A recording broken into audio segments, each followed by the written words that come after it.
ladies and gentlemen, I present to you Greg Kelly in his happy place on the telephone with Donald Trump. Look at his face.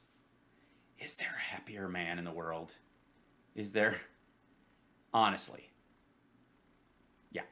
So I'm curious. Trump is basically everywhere someone will put a phone in front of him and he can call in and blather about how he would have done it better, except he never did. The 45th President of the United States joins us, President Donald J. Trump. Welcome back, sir, and thank you for being with us. How are you? Thank you for being you and for everything that you are and who I get to be, and I wish you were on my lap. Well, thank you very much, Greg, and congratulations on your really successful show. Yeah, it's great. By internet standards, shows that are being propped up by the Heritage Foundation and other organizations and Mike Pillow ads, you're in the top 78. I'm not surprised. I've known you a long time, but I'll tell you, great job and great. Not long enough, though. Numbers and everything. Congratulations. Thank you very much, sir. So, listen, when you announced for president, you said that losses like this, like what we're seeing now, one of the reasons why you ran for president, but this is far bigger than anything I can remember. What are your thoughts this evening? Sorry, losses like what? Well, it's inconceivable that anybody could be so incompetent, stupid, use any word you want to use. Let's see, any word I want to use? What word have I always wanted to use? I love erythropoietic protoporphyria, but it just doesn't come up a lot. I mean, it's a nice word, but it's limited in function, of course. It's the disease that causes vampirism, just so you know. To imagine that you take out your military before you take out your U.S. citizens and civilians and others that maybe helped us. Well, first of all, we aren't. But secondly, I loved his statement that he put up. I don't know if you guys saw the statement. Let's bring that up while we can. I think that's worthwhile. They've got these a statement from the President of the United States, and let's see. Here we go.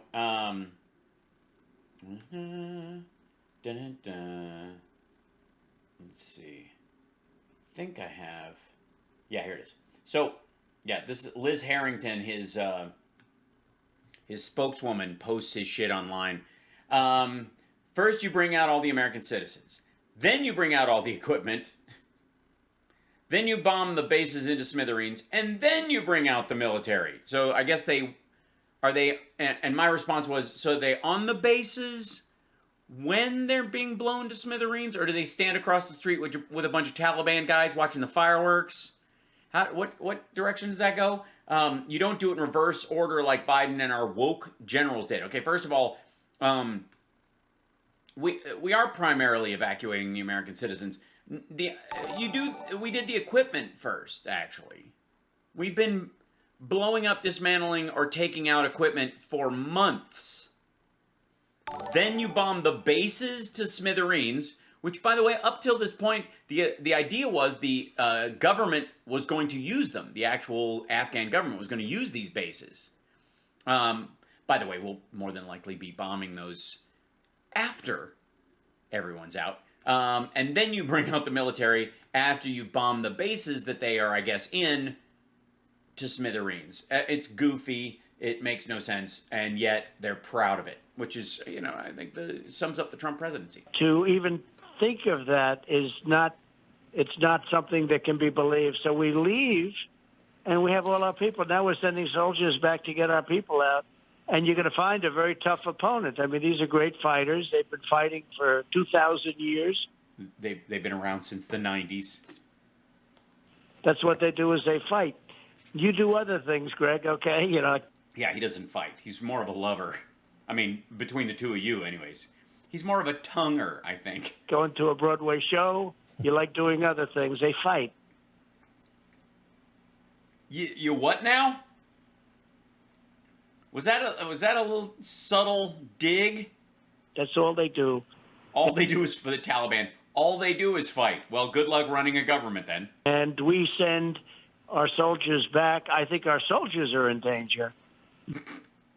But we should leave some there. But there's never been anything so poorly handled. We used to talk about the southern border. Well, except I would argue there's never been anything so poorly handled, except the part where it wasn't handled at all.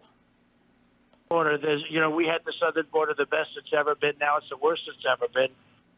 Not even close to true. Hal, don't give away our military secrets for free. Sorry, Craig. That's just logic. I don't know anyone in the Pentagon. I'm just telling you from, reading The Art of War and not being stupid. But this is blowing it away. So, Mr. President, I want to show you a picture. I'm actually showing the viewers a picture right now of Joe Biden alone at that conference table in Camp David. There's something almost sad about this picture. Is it? Yeah, you know what's sad about it to Greg Kelly? That Trump ain't there. That Trump is not at Camp David. This is what makes Greg Kelly sad. That's the sad part about this, is Trump's not there going, guys, we're staying. That this is Joe Biden making his decisions by himself as president, listening to his advisors, who are both there and in other places abroad, that are giving him information, and factoring that into his thinking and going, okay, we got to respond to that, but we're still getting the fuck out. Look, you know the setup at Camp David. You know what it's like, obviously, to be... Well, not anymore. I mean, they've moved the furniture around. He couldn't walk into the room with his eyes closed. He'd bump into a lot of shit because they've remodeled a little bit. Like, all the flags are in an unfuckable pile right over in the corner. Like, that would... I mean, Trump wouldn't know which one to rub his groin on first. Commander-in-Chief. Yes, all of the Taliban fighters are actually 1,700 years old. This does not seem like an appropriate way to handle a crisis. In the middle of it, he's alone. Just tell us a little bit about that setup. Yeah, he's the president of the United States, talking to his advisors over these screens, making the decisions, instead of having a bunch of people around him that'll go, no, we really got to stay for a few more months, which is what Trump had and which is what Trump did. That he has there. Is this inadequate? It looks that way to me. Well, it looks that way to you because this picture is lacking something, specifically a Trump. So it's a big boardroom, and it's an incredible room, as Camp David is incredible. It is just great, fabulous. I mean, it's no Mar-a-Lago, thank God. Unbelievable place. It is quite believable, actually. It's not a fairy wonderland. And it's not a room you sit in alone. It's not. No. It's not. I mean, look at all those chairs. A room that's meant to have many people. You see, there are many chairs. Yes, it's a room full of chairs. There's chairs in the corner. There's even doors. I don't know why people aren't coming and going at all times. And to be sitting there by yourself alone. Well, he's not. I mean, he's obviously, there's a bunch of people on screen. I mean, he's cutting that part out. That's kind of telling, right? Right, Greg? By not showing that he's actually talking to people via video conference who are overseas.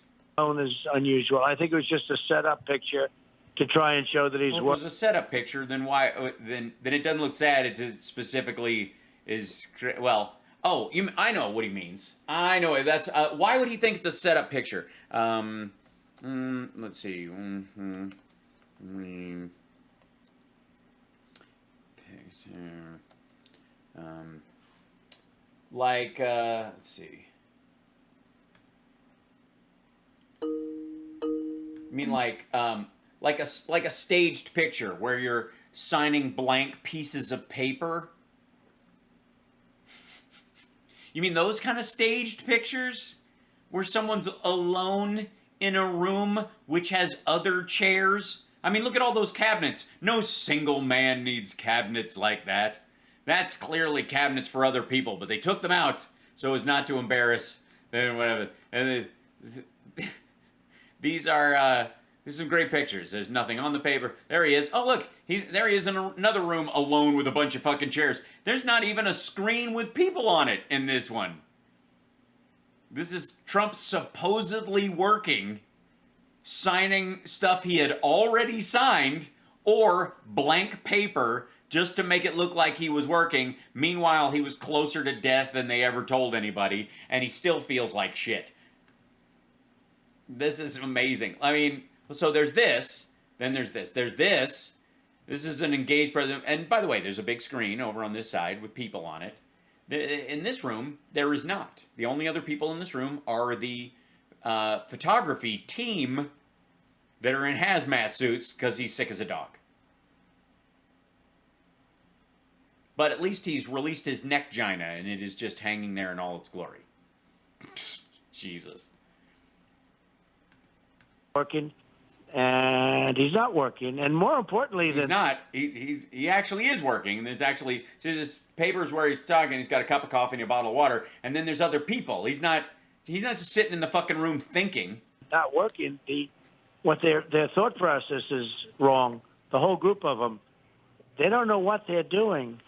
And yeah, they do. They're getting out of Afghanistan after 20 years, and it's fucked up. Whether you think in terms of Dunkirk or whether you think in terms of so many other bad Dunkirk thoughts, we have Dunkirk or other bad thoughts. Grown men speak good, make word out of face. thousands of potential hostages sitting there. Our military left, and now we're trying to get our military back there. Our military did not leave. They are organizing the flights out. And you know what we were doing, and I think you know this very well. Yes, you were staying in Afghanistan perpetually. Had it set up really well. I spoke with the heads of the Taliban. Oh, boy, did you. I had very, very tough conversations. They knew they'd be held to pay if anything happened like this. And by the way, who like what? Could even think a thing like this could happen? But like what? They knew they'd be held to pay, and it would start right at their village where they all lived. Right at that village where, I don't know if you've noticed, but they've moved out of the village.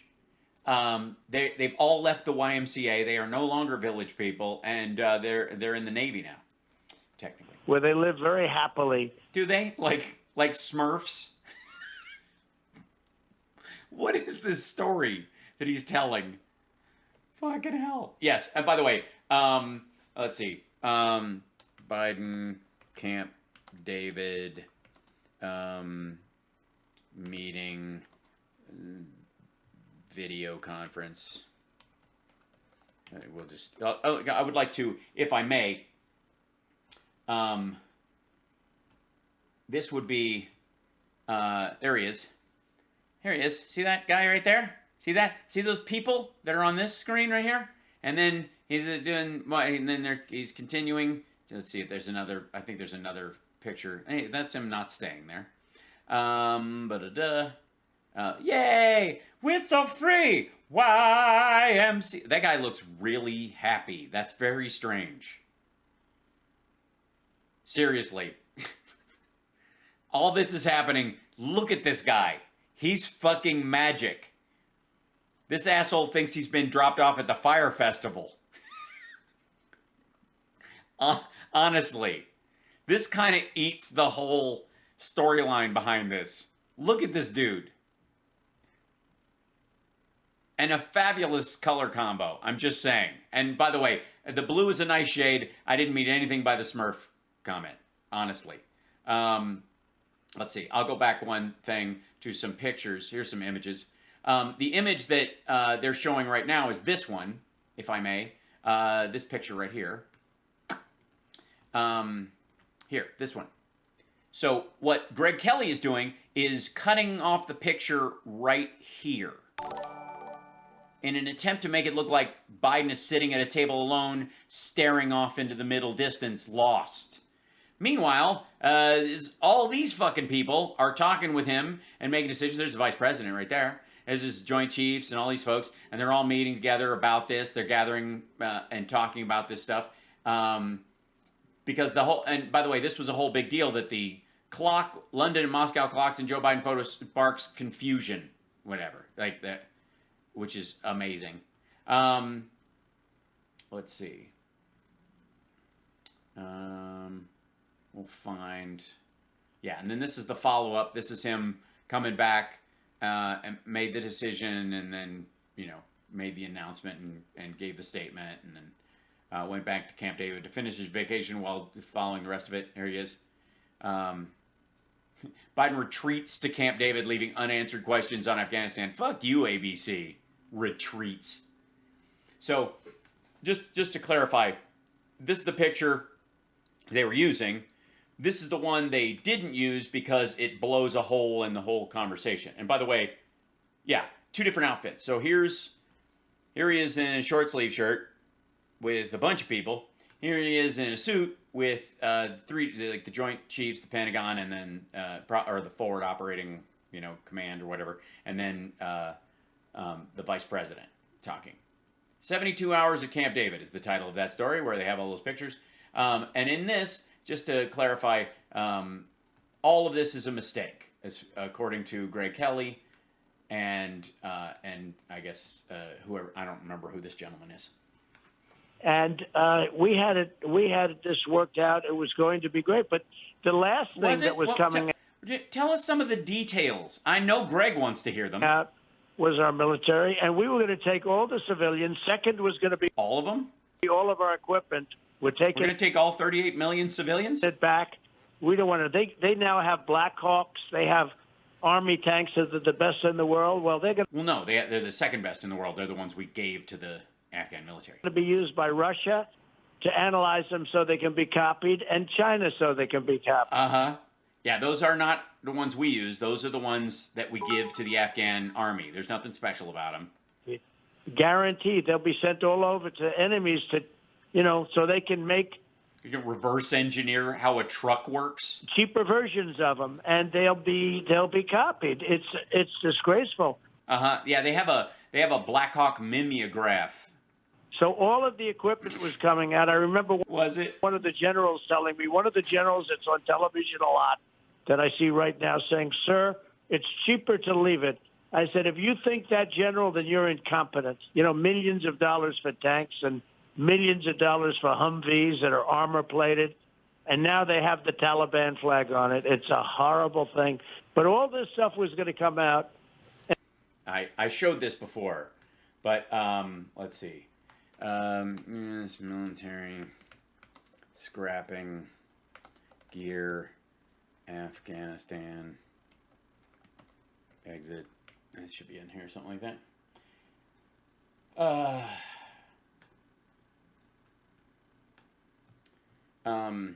U.S. troops preparing to leave Afghanistan. See all the stuff that's there? Like selling unwanted gear to local dealers as scrap. Now they have all of this. As the U.S. Army packs up to leave Afghanistan for 20 years of war, it's dumping tons of equipment and selling it as scrap to local dealers. Soccer balls, whatever you want to get. That's weird footage. Smashed, dismantled, crushed. That's what it looks like. See that stuff? That's the gear. That's our stuff that we're not taking with us.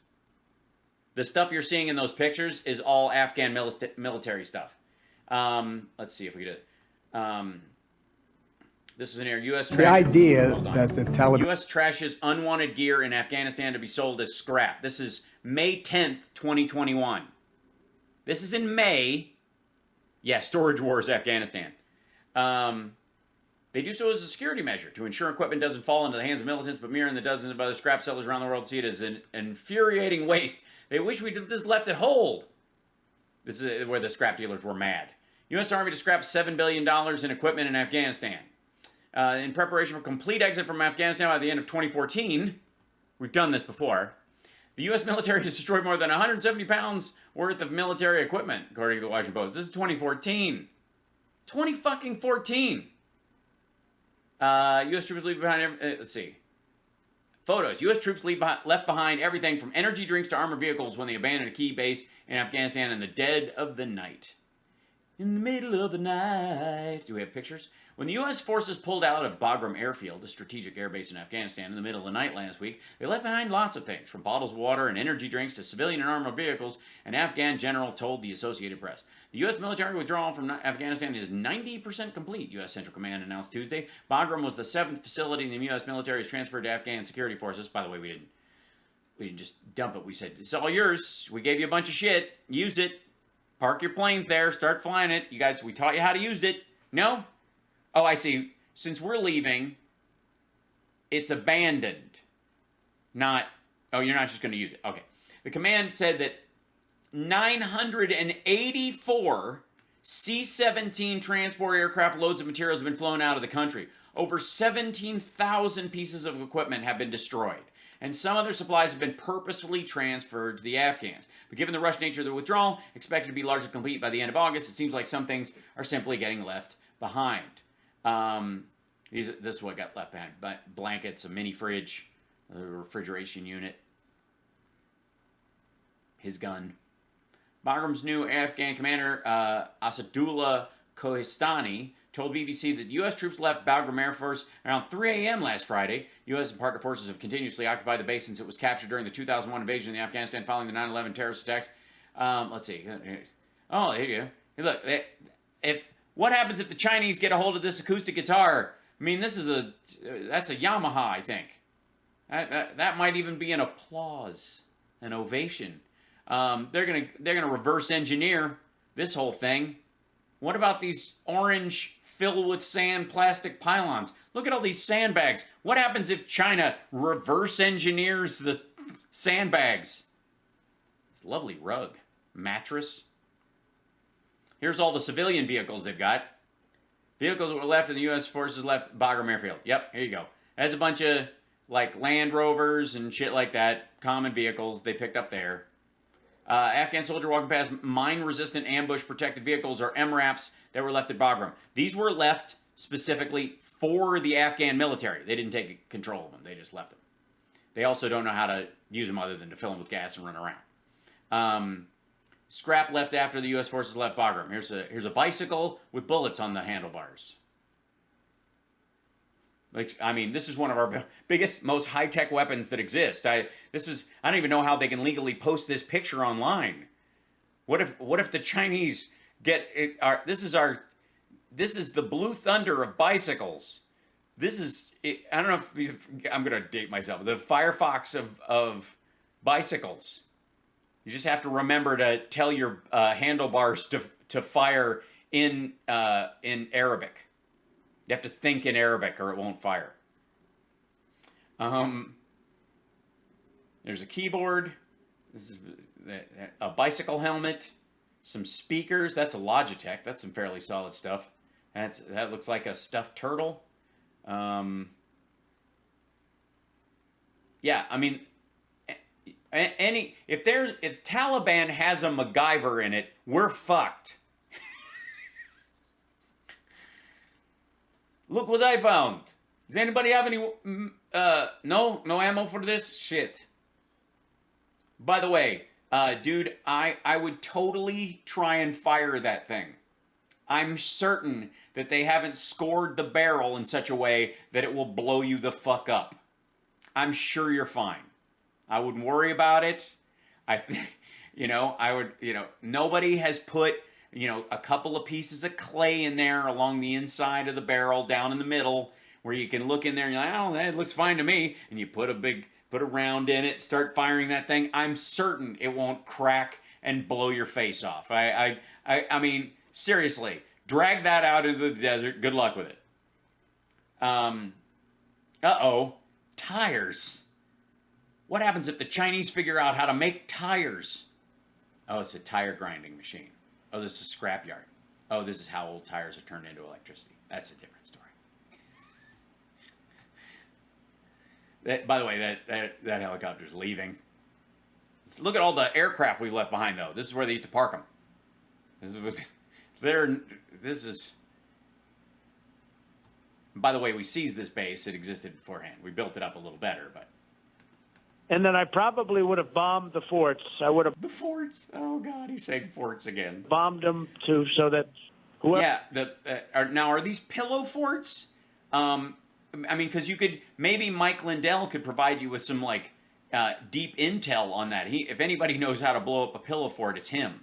Whoever it is going to occupy them, they're going to be sitting on rubble.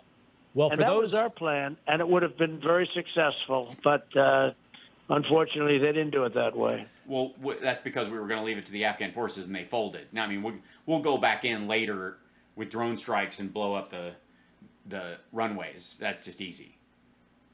I mean, honestly. This is something that's been a priority for you. You know, you had this negotiation. Was it? Was it? It was a priority? So this didn't happen 3, 4, 2 years ago? Why? Since it was a priority? Agreement with the Taliban. It Yes, he made a deal with the Taliban. Tell us all about it. did not mention weapons destruction, but that has been something on your radar for a long time. In fact, the day you declared for president, you spoke about our weapons left in Iraq. I want you to listen to this, please. And every time we give Iraq equipment, the first time a bullet goes off in the air, they leave it. That makes sense. I would play that as well. The first time a bullet goes off in the air, they leave it. Last week I read 2,300 Humvees. These are big vehicles were left behind for the enemy. 2,000, you would say maybe 2, maybe 4, 2,300. Yeah, they're heavy. Sophisticated vehicles, they ran.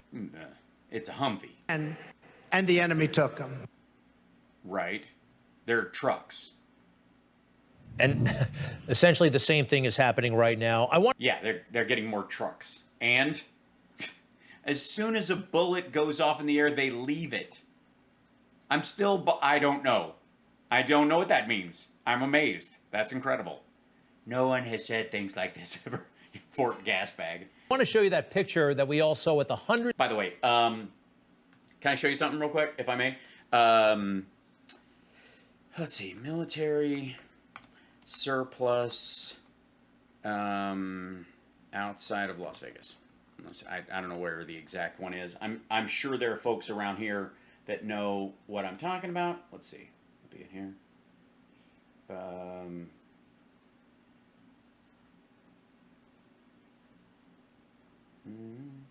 Surplus vehicles. How about this? Vehicles. Nevada, maybe?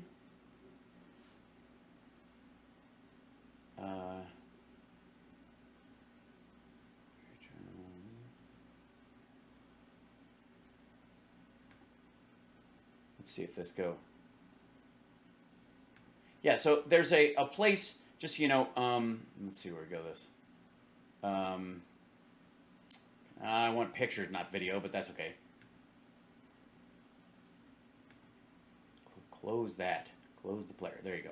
So there's a place in outside of Las Vegas, and I drive past it every time I drive to LA, that sells military surplus. And this is all stuff that gets brought back from Afghanistan and, you know, and Iraq and from training and blah, blah, blah. And there's just, like, this is just gear and shit. There you go. And then there's just rows and rows. These are the ones that are directly for sale that are lined up. There's just, like, they're parked end to end right next to each other for, like, a mile. There are so many of these fucking things. And they're just sitting in the desert outside of Vegas rusting. There's nothing sophisticated about any of them in that regard. And they're all fucked up, and you can buy one. Thanks, Pace. And nobody's like, oh shit, that's how a Humvee works? Hundreds of people on that big cargo jet. I think it's a C-17. Right. It is a C-17. They're all C-17. That's how they're getting people out. Kinds of people jammed in there. Now, you pointed out you would actually prefer to see Americans on that plane. What was your plan for those who did help us? Yeah, what was the plan for those that helped us?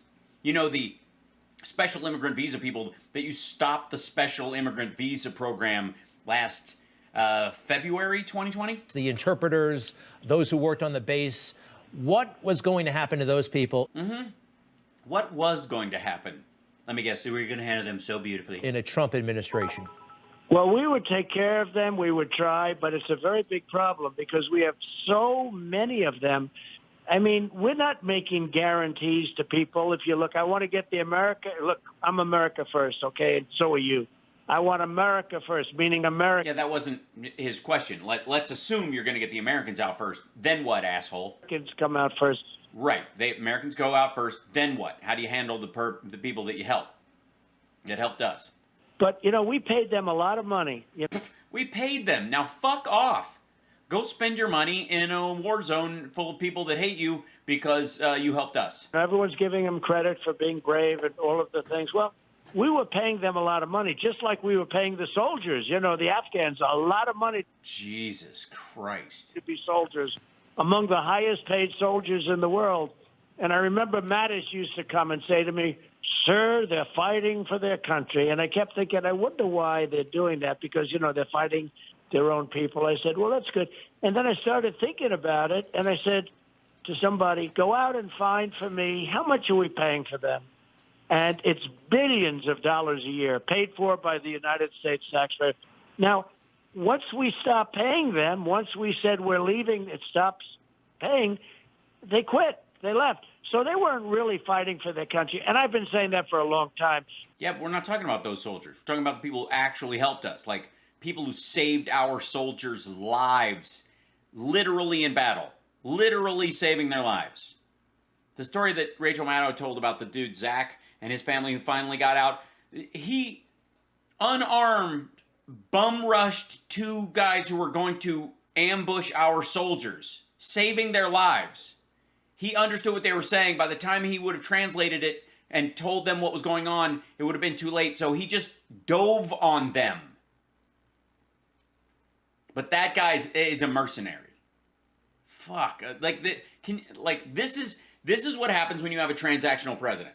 He cannot imagine helping anyone unless there's something in it for him completely. This is a man with no friends, just like Greg Kelly. Zero fucking friends. No one he would put himself out for. There is no, I mean, even his children. Trump would not put himself out for anyone because he views it as a sign of weakness. And I also said that Karzai, I said that your head person is a crook. Your head person. The president or the prime minister? And he dealt with the the head person. Right, there's a person, it's just a head in a jar he used to talk to. United States Senate, and that was his greatest strength was the U.S. Congress. The senators and congressmen, he had relationships, and every time I'd do something, I'd get calls from everybody. Oh, we have to. He was bad news, Ghani. He was. You were talking about Karzai. Now we're talking about Ghani? Bad news. You're just blending them into one person? He was a con man, and now I guess they just got him leaving with a lot of money. But I said he is not a leader. I said he will be out before the last soldiers are out. He will leave, and that's exactly what happened. I called it all the way. Well, then why would we stay? Same shit. If they suck this bad, and he knew that the soldiers were just fighting because they were being paid to, and that the president was a crook, still, why stay? What are you talking about? And was that not true last year? Was that not true the year before? He's talking about shit he talked to the generals about in 2018. Well, if that's true, and it's true now, it was true then, why didn't you get the fuck out? I'll tell you why. Midterms. I had statements put out, I think 5 or 6 years ago, that as soon as we leave, they'll stop fighting. That's why I wanted to take all the equipment, because I knew that the enemy would grab the equipment. And that's exactly what they did. They grabbed the greatest equipment that they... No. Humvees are not the greatest equipment. If anybody wants to look into, if you don't up-armor them, how good they are against IEDs, which is the primary weapon of the Taliban, besides the rockets provided to them by the Russians. They grabbed the greatest stuff anywhere in the world, and now they'll be giving it to other nations so they can cheaply copy it. That's right. Yeah, they're going to give Humvees to China. Horrible. The Chinese have not figured out the Humvee. Pentagon this afternoon, I saw General Milley and Secretary Austin. And I want to ask you about General Milley. Of course, I was taken aback big time when he apologized for that walk across the street with you. The Same video he played the other day. apology seemed to be was I. very inappropriate. Now I'm reading some of these books from some journalists down there in Washington, D.C. Fort Getter. There are a lot of problems in these books. Oh, yeah. Big words. They must make it. Do they make your brain hurt? Do you have to take a nap? One thing that comes through, General Milley may have been actively working to sabotage your administration. It comes through. He was not working very well. He may have been colluding with the Democrats. Did you have that sense? Colluding. To do what? So he was recommended by people that I didn't think much of. And So you hired him because the best people, hashtag the best people? he was, Again, wasn't his big sales point, I know all the good people, I don't need to rely on other people, we have idiots running everything, and I know all the great people, and I know more about this than the generals do? Right? Wasn't that one of the primary, if not the primary sales pitch for him running for president? also recommended by a couple of people, and, you know, that I thought were just absolutely terrible. So you thought they were terrible, and they recommended somebody, you're like, okay, that's your decision-making process. Seriously, how dumb? This dumb. And I decided, you know, and Mattis, I call him the world's most overrated general. That's a little long. I would truncate it. Let's see. It was Mad Dog Mattis, which is why you liked him, because he had the name Mad Dog. Is there a Lapdog Mattis? Does that work? No. Doormat Mattis? Dormattis. That could work. That's got some legs. Mattis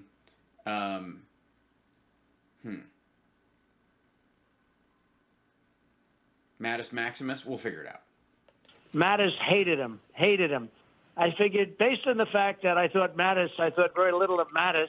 We did a great job without Mattis. Once I got rid of Mattis, we took over. We knocked out ISIS and everything else. I said, if he hates Milley that much, maybe the guy will be all right. That's the one that a lot of people were recommending, but a lot of people didn't like him at the time. And I found him to be very average or less than average. I will say this. When he walked with the President of the United States to a church that had been burned down almost, if they didn't have the fire. Which I think it's to partake in a satanic ritual, which is what you do. You stand outside a burned church and hold a Bible upside down. It's some sort of satanic curse. I mean, I'd have to read on, Tobin Spirit Guide or the Space Catalog. Roofing, which was just put up. It was literally so amazing because that church was built at the same time as the White House. They went up together. He learned that day. And when he went and took that walk, and then he apologized because the radical left started getting on him, I realized I had a loser, and I paid very little respect to him. He wasn't very good. So I am not a fan of that. Was it. It wasn't all the let's stay in Afghanistan a little longer. It was that he didn't walk with me to a church to hold a Bible upside down. I realized somewhere during the period, and he was highly recommended not highly, he was recommended sort of the next guy in there. But in retrospect, I would not have made that He wasn't highly recommended, but I hired him anyways. How is this a sales pitch? decision again. How does this make you look good? How does any human being, I had these guys, I really didn't think they were very bright, and they gave me some advice, and I took it. What the fuck? He says that all the time. There's a bunch of assholes. I knew they were assholes at the time. I could spot an asshole like you wouldn't believe, like a proctologist on vacation. And they said this guy sucks, but he'd be fine, maybe. And I was like, all right, because I want nothing but the best people. Hashtag the best people. Jesus Christ. This is, honestly, he looks like he's picking on himself. And look at what he's done. He took the military out before he got the civilians out. No, he didn't. Who the fuck do you think are flying the C-17s? Before he got U.S. C-16s? What am I, drunk? citizens out. So that would show gross incompetence.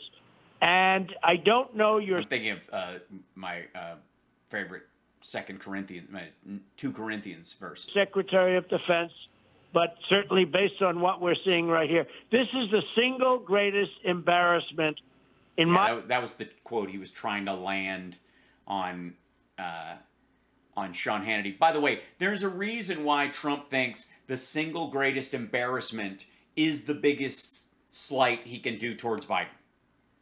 Not incompetence, not even weakness, but embarrassment. Because he fears embarrassment and looking bad so much that he projects that fear onto other people. And anybody who's got strength of character to not give a shit about people who might shame them for doing something that they know in their heart is right, don't feel that way.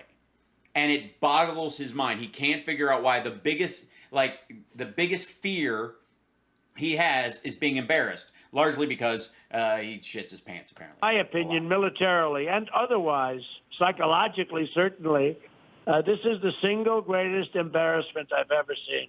You know, it's Ever. amazing. I don't think we've ever had a greater embarrassment in our country's. See what I mean? Like, he's fixated on the fact that it's embarrassing because his projection onto everyone else is that they're as shallow as he is. History. I can't think of anything. I really can't. I can. 4 years of not doing this.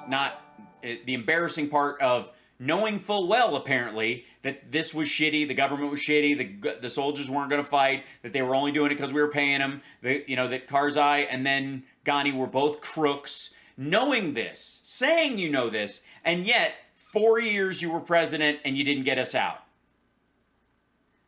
If you didn't know, you go like, yeah, we were being told by the generals and this kind of stuff, and we kept going. Knowing now what I would know, I would have gotten the fuck out. You could actually stand on that decision to some degree. It would be weak and stupid, but it would at least be within the realm of believability for most people. But you can't go, I always knew these guys were assholes, but I backed them anyways. And the guy who finally went, wait a minute, these guys are assholes and got out is the bad guy. This is so weird. I mean, the fiasco in the desert when we tried to get the hostages was bad, but this tops that. The fiasco in the desert where we tried to get the hostages? What's he referencing? The media, Well, they potentially, Greg, if you think about it, they potentially have 40,000 hostages. They do not potentially have 40,000 hostages. You know, with Jimmy Carter, it was a small number. 500, and they were Americans. That was a terrible thing, but that was. Yeah, but they were all American citizens, and they were being held specifically by Iran. A small number of people. They have, but I've heard numbers as high as 40,000, it may be 10,000, but I've heard numbers as high as 40,000, and that doesn't include Afghans that helped us, et cetera, et cetera. Well, it would. It's actually 11,000 total civilians. I think somewhere in the order of 6,000 have already been taken out. So that would leave 5, which is a lot less than 40. And we'll have to see what happens. Now, I know the leadership because, I got criticized because they said he shouldn't be speaking to the head of Taliban. Well, no, I mean, it's not necessarily that you shouldn't be speaking to the head of the Taliban. I would have said not letting the head of the Taliban out of a Pakistani jail and insisting on it on behalf of the American government that happened. That would be a bridge too far. I'm going to speak to. That's the right guy. And I let him know, don't do this, don't do that. I got Abdul. I said, how are we doing, Abdul? We had a very good conversation, but I let him know very strongly what would happen. This would have never That was an edit, by the way. They cut something out. happened if the election wasn't rigged. And there are consequences to a rigged election. Well, yeah, I mean, you tried to rig it and failed. I mean, let's be honest. All the voter fraud you're talking about is the voter fraud that you perpetrated. It just wasn't enough. You just didn't buy enough votes. You thought the ES&S guys came into your office and they said, we think we can give it to you. We can certainly give you Texas, Florida, Ohio, and Kentucky. And with those numbers, you'll go over the top. You don't need more than 65,000 votes. You got them in the pocket. So we'll give you about 67. You'll be rock solid. You won't need any more than that. And then, oh shit, mail-in votes. Yeah, we can't really fix that. This would have never happened. Satire. The southern border was the strongest it ever was, and now it's the worst. I mean, people are pouring in, including. So it's worse after we built the wall. So it was better before we built the wall. So the wall sucks. It's a shit wall. Is that what you're saying? That's what I'm hearing you say. That the wall just was a big mistake. and an expensive one that Mexico didn't pay for. That's what I'm hearing you say. Including people from the Middle East. They're pouring in. Prisons are being emptied from other countries. Yes, all the 8-year-old armed robbery gangs are being dumped out of the Guatemalan prisons. Being dumped into the United States. And it was a rigged election that caused this problem. President Trump, if you don't mind, let me pause it there. We got to take a quick break. We'll be So we can edit out the rest. You name drop Dominion. We got to go. back with you, Mr. President, and you at home in just a couple of moments. And we're back with President And we're back. I think. Are we back? We're back. Trump. Thanks again for being here, sir. Let me ask you this. As I read these books about your presidency, and with my buckle undone and my pants around my ankles. a lot of them are full of lies and full of omissions, but a couple of things come through. The deep state seemed to be working against you, very much so. In the entire Oh, the deep state. Oh, so there's I don't know what's worse, the deep state or the establishment, or the Illuminati. It's one of those. media establishment. I would say so, yes. Do you think they purposely slowed research on therapeutics or approving therapeutics and the vaccine? Yeah, they purposely. They were like, we could lose 100,000 Americans. We could just fuck with Donald Trump. This asshole thinks he's worth 100,000 dead. Delay it until after the election? Or do you think time moves linearly? It moves in a linear fashion and it moves forward and not backwards and forwards in kind of a wave state. Well, I can tell you this. Nobody treated the FDA rougher than I did. I'm very Yeah, he was. They kind of like it though. I mean, most of us aren't against a good, ponytail tug, I suppose, once in a while. proud of the vaccine. I've taken it. You're probably taking it. Probably? What, are you violating his HIPAA? But I'm very proud of it. I think we could have another situation with the Spanish flu, 1917.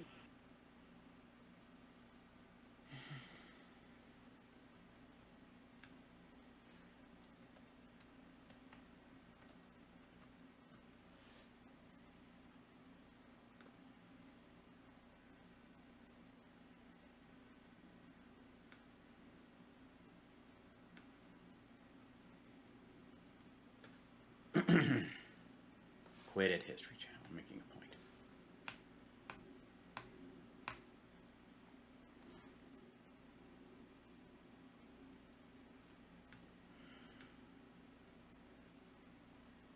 Honest to God. It's been over a fucking year.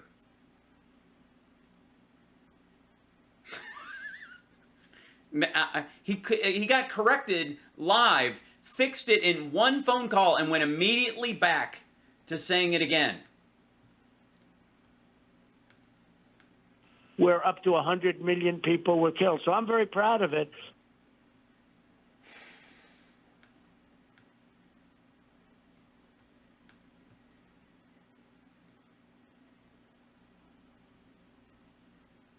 $20 to $50 million estimated. 675,000 Americans. 1918 flu was first observed in Europe.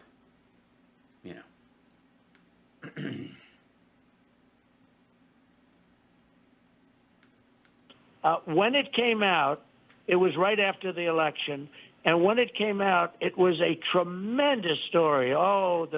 And they said I would have won the election. Well, I won the election anyway, Greg, No, you didn't. by a lot. No, you didn't. But they said I would. You lost. You lost. You lost handily and pathetically, and you're weak and stupid and foolish, and you lost. You lost. You're a loser. You lost.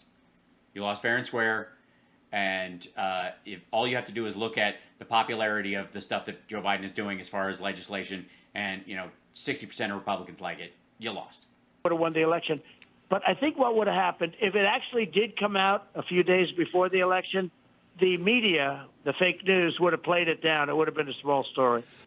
No, they just would have rolled with the time of it, and they would have continued to say what other people said, which is, it's the warp speed thing made everybody nervous, especially your fans. And everybody knew it was right there. We knew it. One of the things they did, not If everybody knew it, then obviously they were voting based on the fact that they knew it. only the vaccine, but I bought billions of dollars worth of it, because otherwise it would have taken November. Yeah, you also bought billions of dollars of like AstraZeneca as well. I mean, you know, and for the record, as part of Operation Fart Steed, just for the record, hold on. Captain's log. Both Pfizer and Moderna were not a part of Operation Fart Steed. Captain's log. They just took the money. November, December, we wouldn't have any shots yet. And what I did is, before we knew it worked, we had good signals, but before, I bought billions and billions of dollars of the... Yeah, that was in the pandemic response team's guidebook. It was also what Congress was talking about. Everybody at the NIH was recommending that. Vaccine, and that's why we've been taking it for a long time now.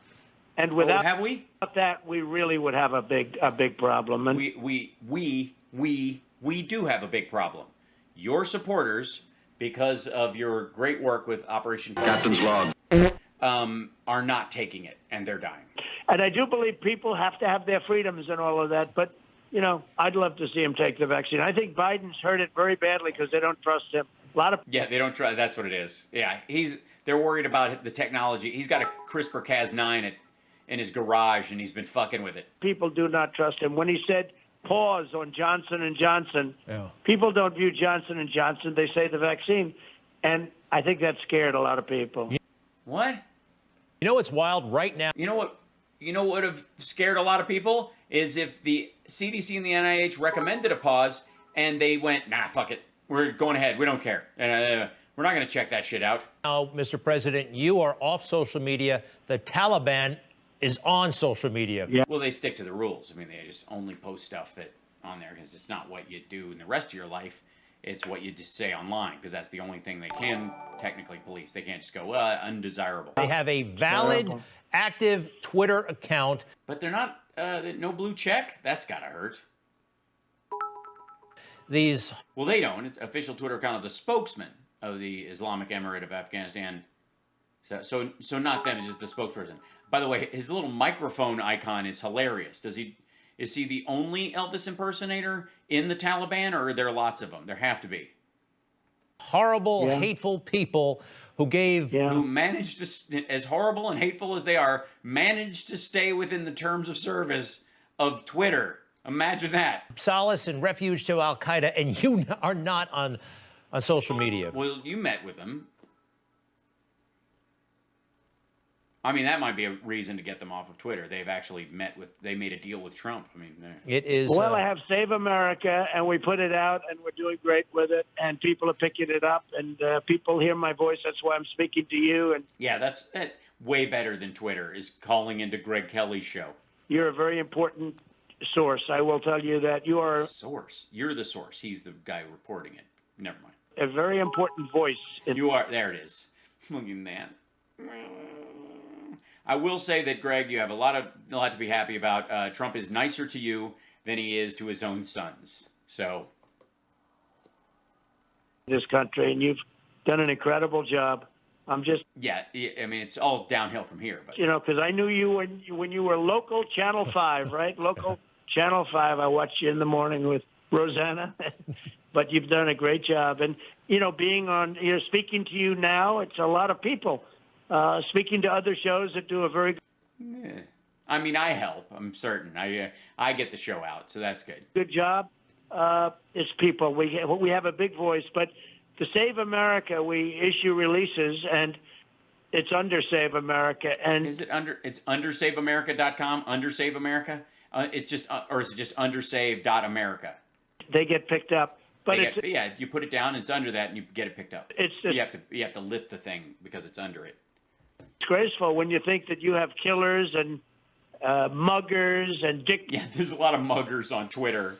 A lot of times I'm afraid of some of the trending topics because I've seen some things trending and I clutch my purse.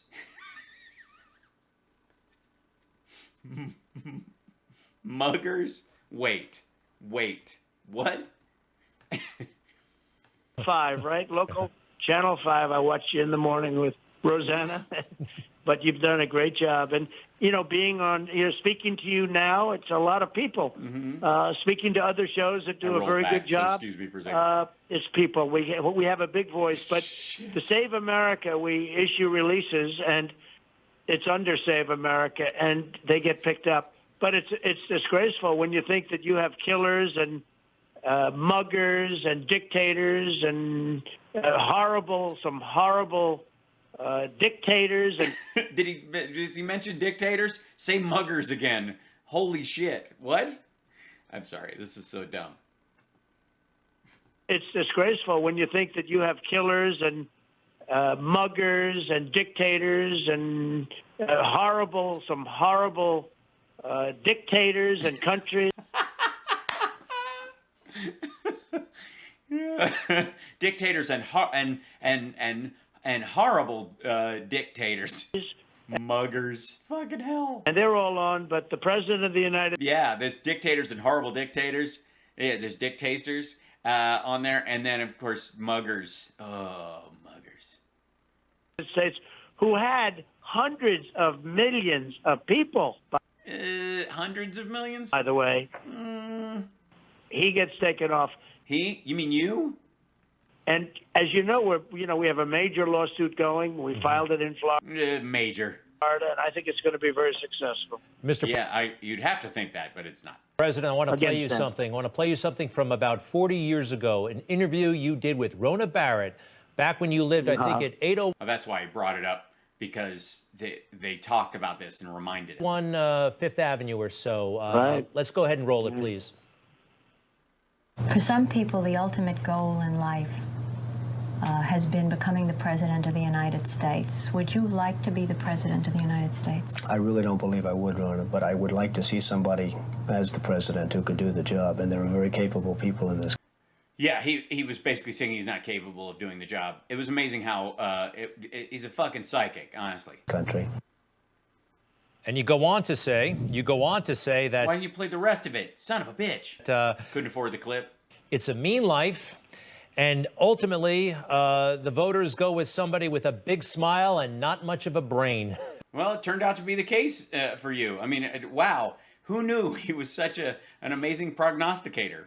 And it occurred to And me they did. that you might have been talking about You. Jimmy Carter, big smile. And Yeah. you know what? Joe Biden, you're ahead of the curve because, well, he does have that big smile, and I know that you're not too impressed with his intellectual ability. Well, he can't comprehend it, so yeah, not so much impressed. Well, he was never known as a genius. He was never known as a particularly smart person, but And yet, now he is. now it's not prime time for him, and we need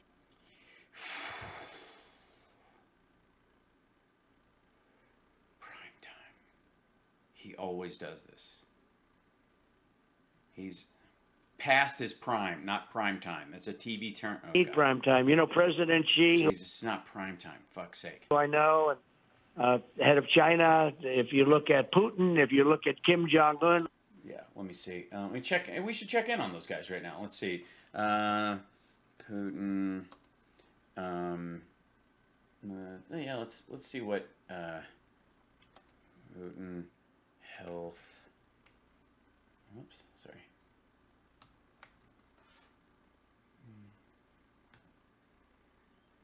This is from March 17th, so.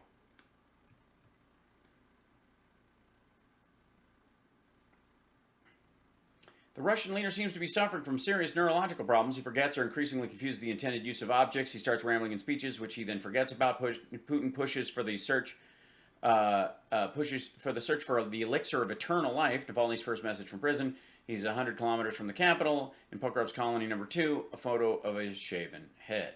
There are increasingly reports the worsening neurological conditions of Russian President Vladimir Putin, wrote Carter 77 website yesterday. The reports came just one day after a message was released from his main opponent, Alexei Navalny, who declared himself amazed there's a real concentration camp 100 kilometers from Moscow.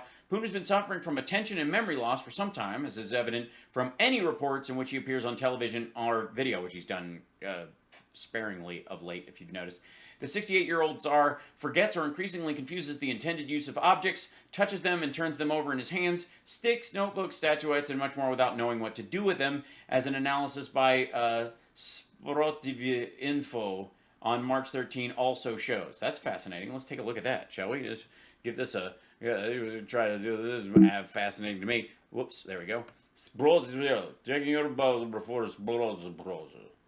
Oh, I'm not going to be able to. I think this is what they do here. This might be the thing. Can you translate it? Is there a translate? Can we translate? No, there's not. Oh, damn it. I'm going to have to go through and translate the whole thing. Crap with crappity. All right, well, we'll go back here. Russian president expected to undergo extensive medical tests shortly, but in the meantime, concerns are growing that a crippled and unpredictable leader could remain at the head of one of the world's major nuclear powers. Situation is similar to that already experienced by the USSR in the late years of Brezhnev and his immediate successors. Other rumors from the Kremlin claim that Putin is looking for the elixir of eternal life in the form of a miraculous pills that extend life. Together with neurological weaknesses, these instincts are typical of the excess of staying in power, which lead to the illusion of one's superhumanity or almost divinity. If Putin's Belarusian friend Alexander Lukashenko reacts to this crisis of power with hysterical, aggressive forms, Putin would be assuming a paranoid, mystical condition, seeking immortality through religious, superstitious, and scientific ways at the same time. Yeah, super leader. Now let's see. We go to Xi Jinping, right? This is the whole thing. Let's see. Let's look at flooding, China, something like that. Let's see. This is the, let's see, where's it going? I don't know. Let's try to find something that wasn't, let's see, filters. This week. I'll just do something this week. No? Okay, we'll do it, filters, this month. We'll do it, here, put this up. It's increasingly hard to do. What are you doing? Here. We'll do this kind of thing. Here you go. This is Chinese, the current state of Chinese construction, current state of Chinese megacities running. There's an elevator just stuck in the middle, and people are trying to get out. And it's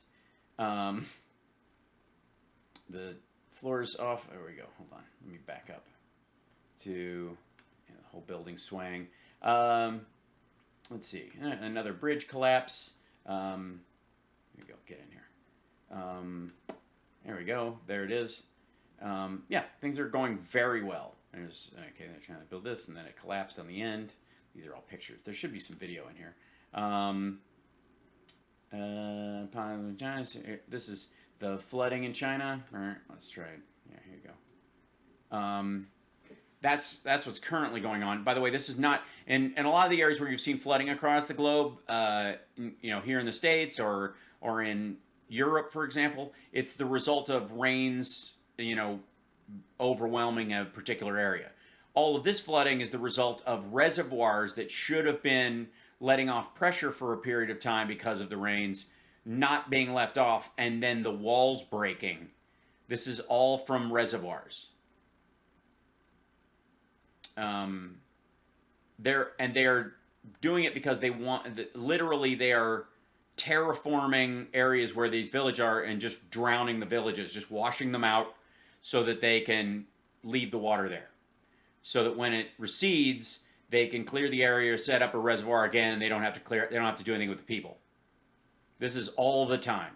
This is just constant. This is underground in a building. There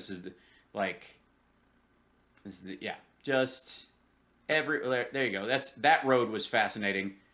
This is outside a hospital. These cars had already fallen over the edge, and then this part collapses because there's no concrete under the asphalt. There's sand under the asphalt. Yeah, that's normal. But please, everybody, tell me, great leader and advanced. They're gonna kick our ass and eat our lunch stories. Let's see. Here's another tofu dredge project. There's just falling over. There you go.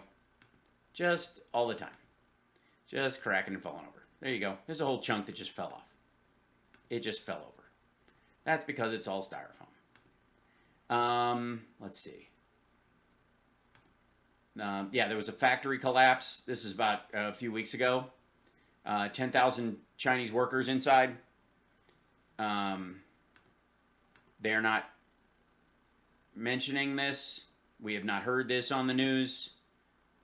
This is just hideous. But, you know, great leader, right? Smart, you know. Who would want to actually invest in infrastructure and make sure that their bridges don't collapse? I mean, what kind of commie bullshit is that? So. Look what happened. Nothing happened in North Korea. It was supposed to end up in a war. We would have had a war. No, we wouldn't have. In North Korea under No, you just allowed them to develop ballistic missiles. You're just lucky, though, that he mentioned Kim Jong-un, so hold on. Shall we check in on him too in the current storyline? Let's see. Let's see. Let's go to yeah, here you go. This is a day ago from Radio Free Asia. North Korea warns citizens not to speculate about leader's health after weight loss. He started losing weight, which, you know, considering. And the idea is that he was losing the weight because he needed to for health reasons, or he might be sick, and that's why they're doing it, but also everyone is starving. It's fucked up. Government authorities have been pushing the narrative that Kim, referred to as the highest dignity, is healthy, and that his recent weight loss shows him suffering alongside his people who are struggling with chronic food insecurity, made worse by the effects of a prolonged coronavirus pandemic. Kim was noticeably thinner when he appeared in state media in June following a prolonged absence, and speculation among the public began. And then, of course, these are the kind of cartoons that you're seeing show up in Radio Free Asia. But all great guys. Just, and he got along with them very well. President, frankly. By the way, the Taliban don't know how to run shit either. That's going to be an adventure. Obama. It's easy to take a city. Then what do you do with it? / Biden. When I met with President Obama, he said it's the single biggest problem we have, North Korea. I have a great relationship with him. A great relationship that COVID took care of. Didn't have a war, and that would have been a nuclear nightmare. So it would have been a bad one, but I got along. I'm sorry, are there nuclear daydreams? Great with him and got along great with others, but at the same time, we took in billions and billions of dollars from China. I stopped the Russian pipeline, which is the biggest thing they had, and nothing even close, and I stopped. Well, no, I mean, they have trucks and boats, which are hard to sink and blow up without drawing a lot of attention, whereas it's pretty easy to knock out a pipeline. And then Biden allowed it to go through. Nobody's been tougher on Russia, and yet I got along great with Putin. Yeah. It certainly helped that he's clearly losing his mind. Along great with him. It's a smart thing. You know, getting along is a good thing. Yeah, it's a good thing. You know, who cares if they starve their own people or murder them or whatever? You know, you want to get along. Chit chat. Especially when you amigos. Look at the kind of weaponry we all have. Getting along is a great thing. This is like I feel so inspired. This is like a Sesame Street or a Mr. Rogers segment. But I stopped the pipeline and he started it. And there can be nothing tougher than that. Nothing? Really? I would think actually pushing back against the cyber attacks would be a thing, like forming a ransomware task force and working with our military and the Pentagon and our cyber teams and Interpol and others to push back against it. I think that would be important. I've done with Russia what I did with China. I got along now with China once the China virus came out, once COVID came out. Yeah. I mean, until I realized that I was playing 3-card monte and the whole thing might be rigged, then I was like, wait a second. Right after I lost the rent playing 3-card monte, I was like, I hate this game. Did the whole thing differently, to be honest. But to be honest, it just didn't feel right anymore. You know what I mean? Made an incredible trade deal. That's why our farmers are doing so well. Is that why?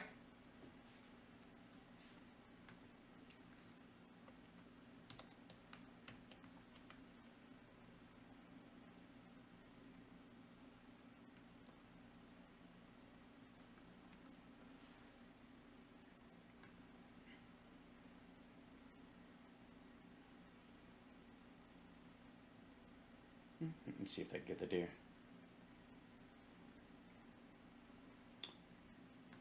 Now this is from stuff in the budget last year.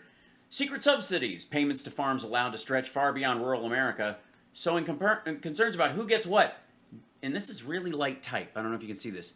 Despite spending taxpayer dollars,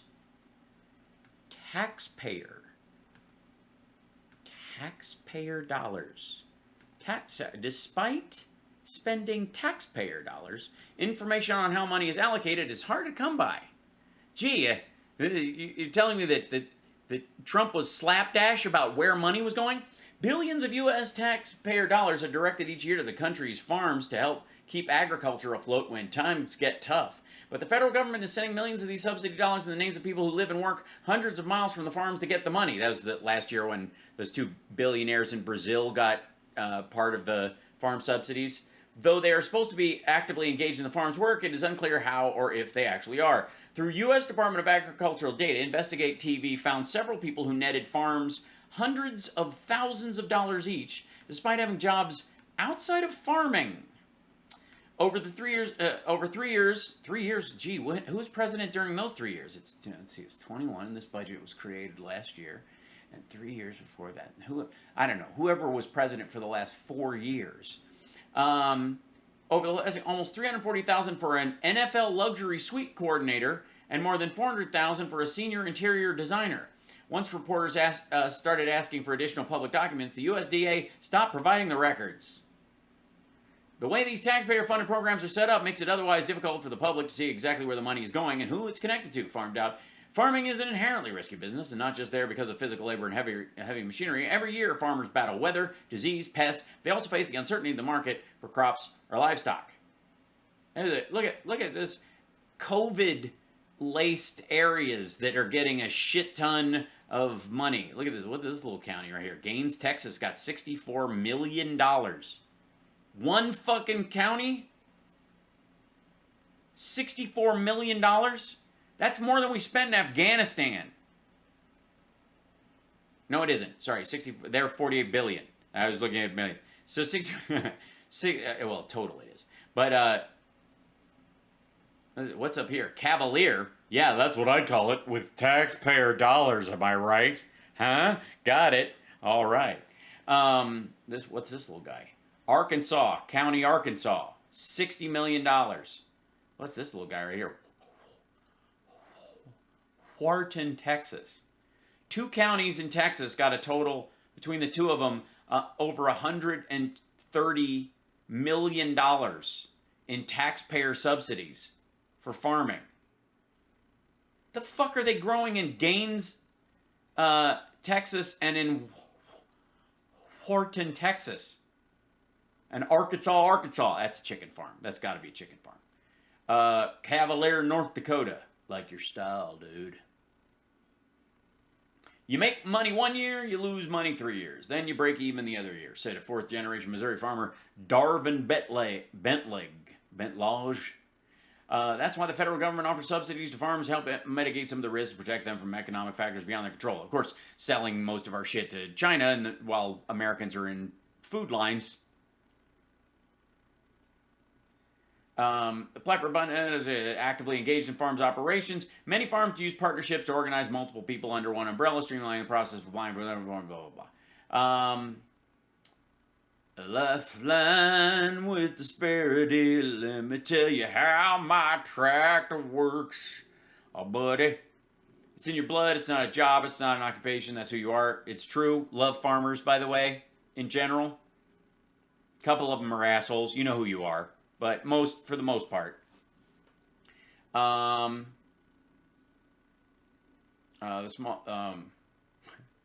It's stolen land. Yeah, the settlers fought the Sioux for it, who stole it from the Pawnee. All right. Let's see. Yeah, ask the Comanche about the Navajo land. And who gets it back, right? The woman who licensed journey told the investigator her husband worked for the D-Line Farms as a farmhand around 2016, but was unfamiliar with the subsidy program.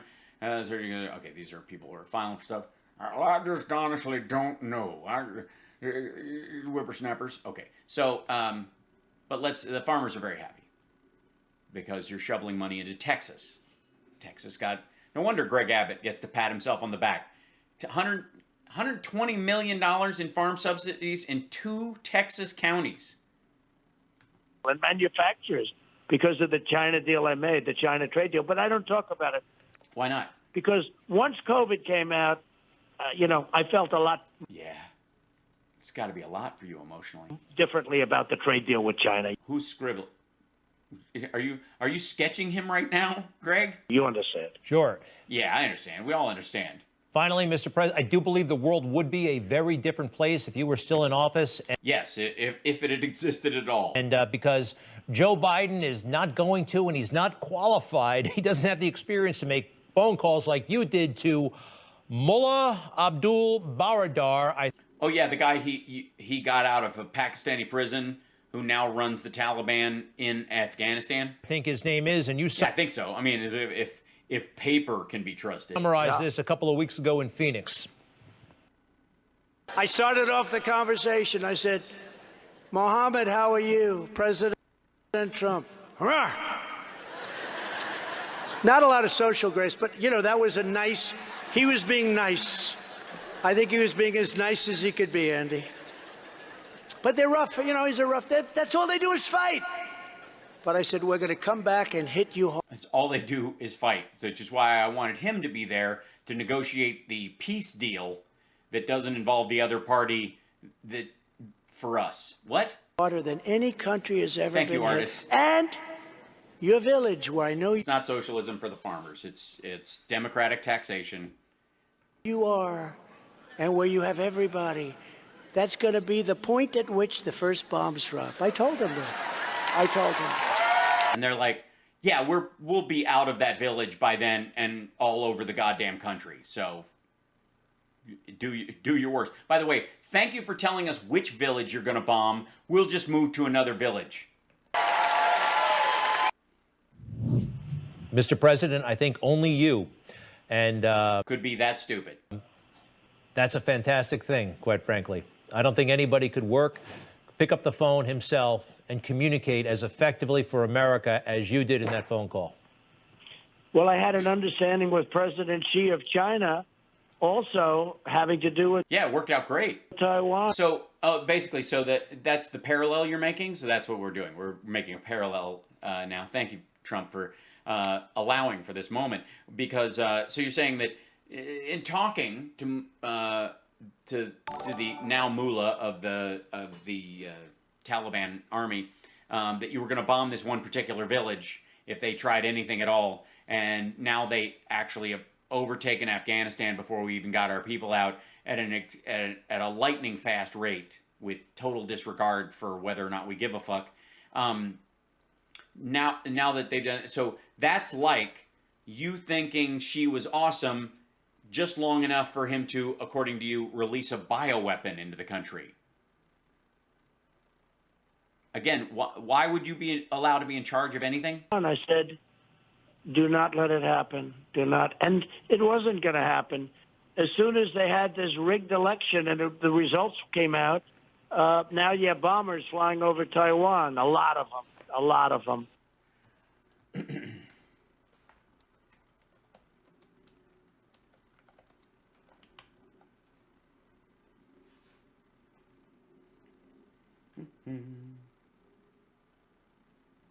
Now, on record number of China jets enter air zone. Let's see, China sends a record 20 planes in airspace because they can't leave them on the ground because they'll be washed away. Yeah, I mean, they do this every time. But now they can't keep them on the ground because they'll be destroyed. Here you go. This is Al Jazeera's thing of it. Taipei says 25 warplanes into Taiwan's air defense zone, into the air defense zone. So not over Taiwan, but around. Okay. Says 25 Chinese aircraft entered Taiwan's air defense identification zone and flew in an area close to the Paradise Islands on Monday. So not over Taiwan direct. 25 Chinese aircraft, including fighter jets and nuclear-capable bombers, entered Taiwan's air defense zone on Monday. The island's government said the largest reported incursion. That's important. Today, there was no immediate comment from Beijing. So, pilots got lost, did they? The report comes after the United States State Department on Friday issued new guidelines that will enable U.S. officials to meet more freely with Taiwanese officials, further deepening ties with Taipei. What? What? further U.S. officials meet more freely with Taiwanese officials, further deepening ties. Oh, I thought we were all like hands off. That the Biden administration was like, fuck this, we're out. We don't need this trouble. There you go.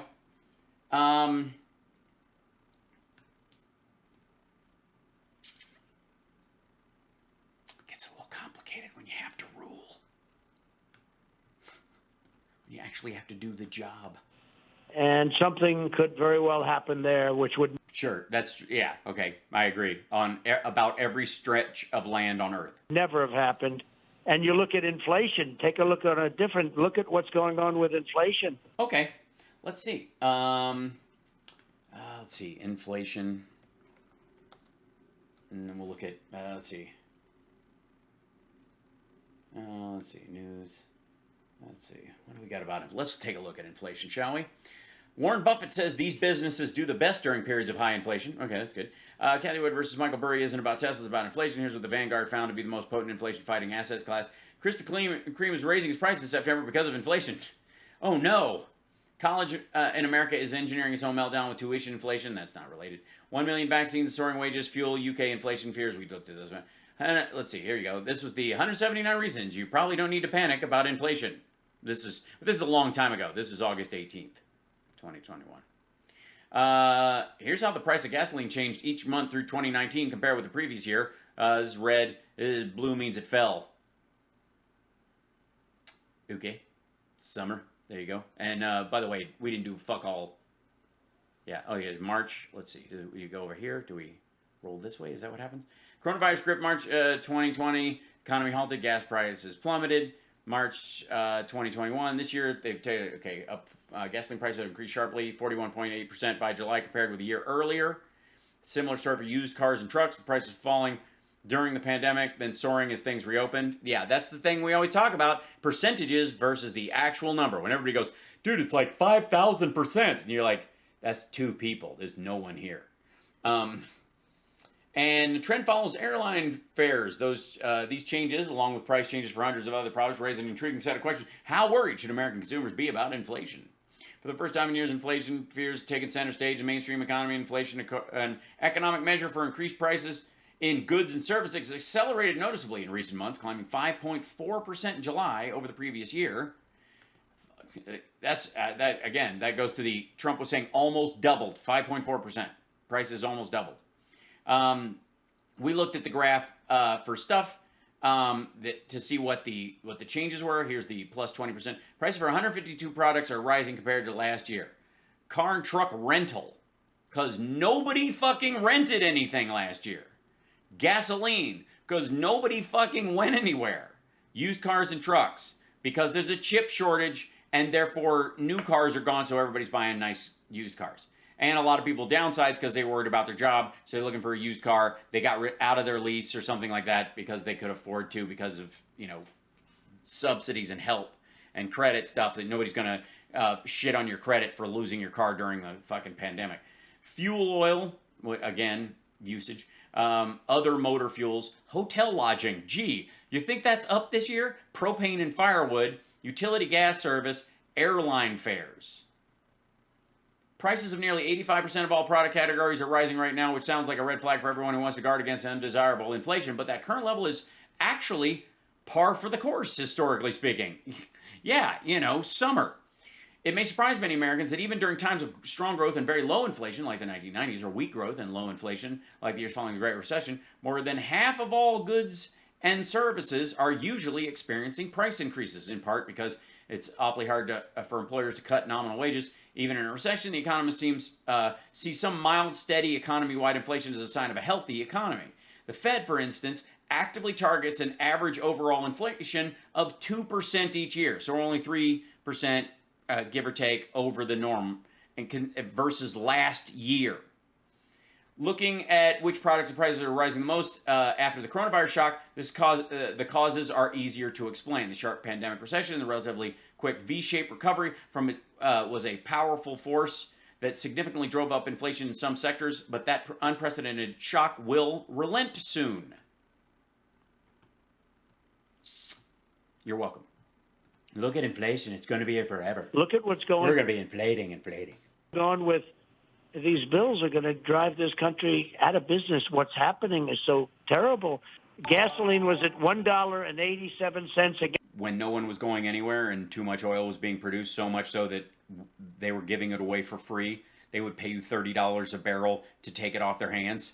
Gee, you mean prices were lower? And now it's Please drive. Please go anywhere. Help. going to soon be over $5, and we're no longer energy independent. I was so proud of energy independence. We're first time I think in the country's history that we were energy. Some people say 80 We dealt with this before. years, but I think in the country's history, we're totally energy independent. Yeah, there was no country before 80 years ago. Totally.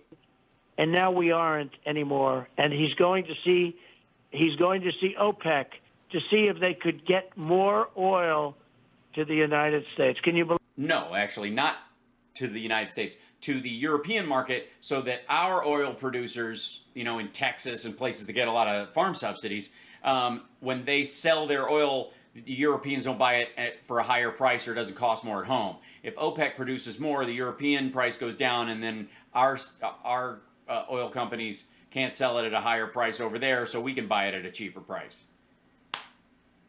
I mean, this is baseline economy stuff. Believe this? And we had so much. I filled up the strategic reserves with. Yeah, you did, but you didn't do it when oil was cheaper than free.